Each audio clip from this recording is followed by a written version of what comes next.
6일 지방선거를 앞두고 마련한 우리 동네 희망공약에서는 은평구, 녹번, 응암동 주민들의 이야기를 들어봅니다.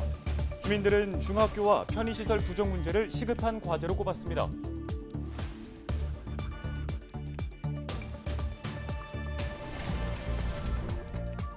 코로나19 신규 확진자 수가 감소세를 유지하고 있습니다. 서울에서는 13일 하루 동안 2만 4천여 명의 신규 확진자가 나왔습니다. 전날보다 8천여 명 줄어든 수치입니다.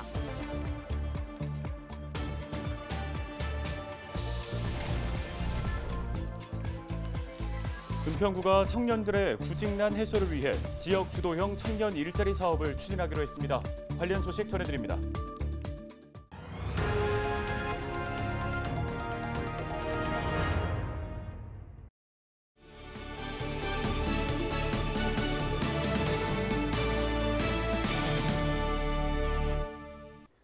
시청자 여러분 안녕하십니까? 헬로티비 뉴스입니다. 헬로티비 뉴스에서는 6일 지방선거를 앞두고 지역 유권자의 목소리가 후보자들에게 잘 전달될 수 있도록 우리 동네 희망공약 시간을 마련했습니다. 네, 은평구 녹번 응암동 주민들에게 희망공약을 들었습니다. 손성희 기자입니다. 녹번 응암동 주민들은 수년째 중학교를 만들어달라고 요구하고 있습니다. 재개발 사업으로 인구가 늘면서 중학교 부재 문제가 지역 현안으로 떠올랐기 때문입니다. 작년 봄 중학교 설립 촉구 서명운동엔 4만 4천 명이 넘는 주민이 동참했습니다.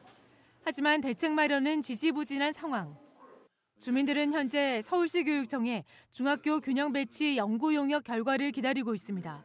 중학교가 지금 이제 녹번동이 없다 보니까 초등학교만 3개가 있고 그래서 여기 학생들이 통학하는데 굉장히 멀어요. 그래서 이 학교 다니는 것 자체도 굉장히 힘들어하고 그리고 여기에 현재 주민들이 학생들 있는 데 같은 경우는 한 5학년만 되면 벌써 이사를 갈 정도로 아주 굉장히 중학교 문제가 심각합니다. 서울 혁신파크 부지 개발도 지역의 주요 현안입니다. 서울시는 혁신파크 부지 활용 관련 용역을 진행 중인데 주민들은 서울시립대 은평 캠퍼스 조성 계획이 없던 일이 되는 건 아닌지 걱정하고 있습니다. 혁신파크에 시립대가 지금 들어오는 거에 대해서 지금 많은 주민들이 거기에 기대를 많이 하고 있는데 이번에 사실 이렇게 정권이 바뀌면서 혹시 또 그게 또 다시 다른 걸로 바뀌는 거 아니냐에 대해서 걱정을 상당히 많이 하고 있습니다. 주민들은 옛 등기소 땅에 복합문화센터를 짓는 사업에도 관심을 보이고 있습니다. 주민들은 센터가 생기면 도서관이나 체육시설 등 지역의 부족한 편의시설 문제가 해소될 것으로 기대하고 있습니다. 수많은 주민들이 고민하고 또 서로 소통하고 토론해서 정말 꼭 필요한 시설이 들어갈 수 있도록 하는 게 중요하다고 생각을 해요. 또 누구나 자유롭게 이용할 수 있는 공원 조성과 백년산 산책로 활성화도 주민들의 희망사항입니다. 공원이 좀 적어요.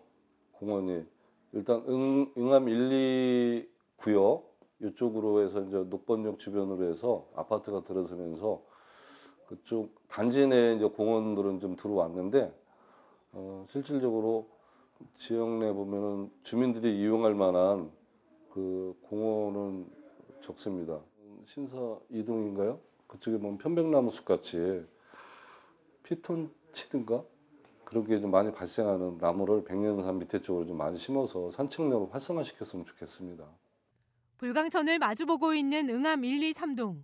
주민들은 살고 싶은 동네가 되고 지역경제 활성화를 위해선 불광천 활성화 공약도 필요하다고 강조합니다. 헬로티비 뉴스 손성혜입니다. 앞서 헬로티비 뉴스 서울에서는 양천구청장 선거에 출사표를 던진 각 당의 예비 후보들을 소개해드린 바 있습니다. 14일 오후 5시 기준 선거관리위원회에 등록된 양천구청장 선거 예비 후보는 7명인데요. 무소속으로는 백철, 김성경 예비후보가 구청장 선거에 도전장을 내밀었습니다. 한나라당 양천갑 위원장을 지낸 백철 예비후보는 청렴한 구청장이 되겠다며 출마의 변을 밝혔습니다.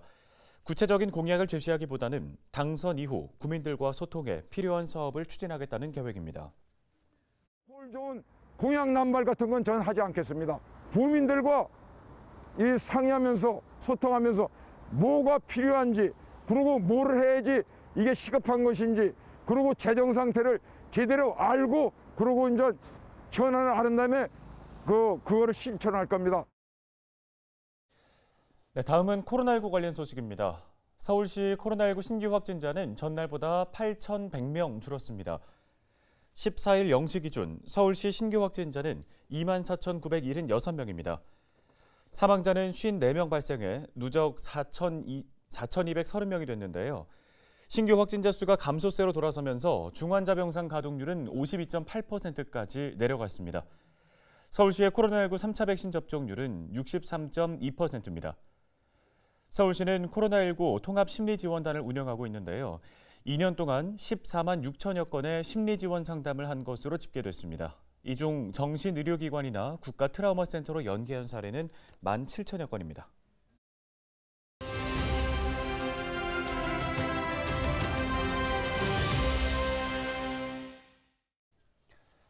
지난달 방역당국이 코로나19 재감염 추정 사례가 290명뿐이라고 밝혔는데요. 이는 사실이 아니었습니다. 전수조사를 해보니 2만 6천여 명으로 그 숫자가 90배 이상 많았던 것으로 나타났습니다. 네, 인제대 백병원 가정의학과 김경우 교수를 전화 연결해 보겠습니다. 교수님 안녕하십니까? 네, 안녕하세요. 예, 먼저 국내 코로나19 재감염률 현황과 함께 위험성이 어느 정도인지 설명 부탁드리겠습니다. 네, 국내 재감염 추정 사례는 약 0.284%로 확인이 됐는데 이것은 지난 2022년 3월 19일까지 확진자 수 924만 명을 대상으로 조사를 했을 때 26,239명이 재감염으로 추정되는 사례로 발표가 됐는데요. 현재까지 누적 확진자 수가 1,500만 명이니까 아마도 추가적으로 재감염 사례는 더 증가할 것으로 예상이 되고 있고요. 재감염 추정 사례 26,239명 중에서 37명은 3회 감염자로 확인이 됐고 대부분은 오미크론이 유행한 2022년 1월 이후에 주로 많이 확인된 것으로 발표가 됐고요. 재감염된 환자들 중에서 위중증으로 진행된 환자는 14명, 사망자는 15명으로 확인이 됐는데 전체 확진자들의 중증화율 및 치명률에 비해서는 재감염으로 인한 중증화와 치명률은 63%, 50% 정도로 상대적으로 낮은 것으로 발표가 됐습니다. 네, 코로나19 오미크론 재조합 변이가 국내에도 유입된 걸로 나타났는데요. XL 변이가 뭔지 자세히 좀 살펴주시고 영향력까지 분석해 주실까요? 네, 오미크론의 BA1과 BA2 유전자가 재조합되면서 만들어진 변이 바이러스로 알려져 있는데요. 감염된 사례는 40대 남성이고 3차 접종까지 받은 상태에서 인후통과 같은 경미한 증상이 있었는데 감염 추정 시기에 해외여행을 다녀온 기록이 없었기 때문에 국내에서 발생한 것이 아닌가 좀 조심스럽게 추정하고 있습니다. 재조합 변이는 같은 세포 내에 두 가지 형태의 바이러스 유전자가 혼합되는 형태인데요. XL 변이는 지난 2월 영국에서 최초로 발견된 후에 11일까지 영국에서만 한 66건 정도가 확인돼서 아직 사례가 적기 때문에 기존 오미크론과 더 다른 특징이 있는지 밝혀져 있는 건 없지만 현재로서는 전파 위험도나 중증화율은 기존의 오미크론과 유사할 것으로 예상하고 있고 계속적으로 이런 변이 바이러스의 발생과 또 변이 바이러스의 특징에 대해서 모니터링이 필요한 상황이라고 할 수 있겠습니다. 네, 이런 가운데 정부가 고령층을 대상으로 한 4차 코로나19 백신 접종을 시작했는데요. 돌파 감염으로 인해서 일각에선 백신 무용론이 제기되고 있는 상황에 이 4차 접종 반드시 필요한 걸로 보십니까? 네, 2월부터 전국의 요양병원, 요양시설, 그리고 면역 저하자 등에 대해서 4차 접종을 시행하고 있고 현재 약 31만 명 이상이 접종을 완료했습니다. 지금 현재 누적 사망자가 2만 명을 넘고 있는데 대부분이 60세 이상 고령층에서 발생을 하고 있기 때문에 이런 고령층에 대한 추가적인 보호 조치가 필요한데 해외 연구, 특히 이스라엘 연구에 따르면은 4차 접종을 한 경우에 중증으로 진행되는 것을 예방해 준 효과가 3차만 맞았을 때보다 약 3.9배 더 높아지는 것으로 알려져 있고 이것이 어느 정도 지속되는지는 계속 관찰이 필요한데 최소 6주 이상 중증화 예방 효과가 잘 유지되는 것으로 발표가 돼서 아마도 더 연구 기간이 길어지면 중증화 예방 효과가 어느 정도 장기적으로 지속될지 알 수 있을 것 같고요. 또 60세 이상 어르신들 중에서도 70대, 80대 어르신들이 또 60대보다는 중증화율이나 사망률이 2배에서 또 6배까지 더 높기 때문에 연령이 높으신 분들이실수록 4차 접종을 추가적으로 맞아주시는 것이 중증화 사망 진행을 좀 예방해주는 효과가 있다고 할 수 있겠습니다. 네, 잘 들었습니다. 지금까지 인제대 백병원 가정의학과 김경우 교수였습니다.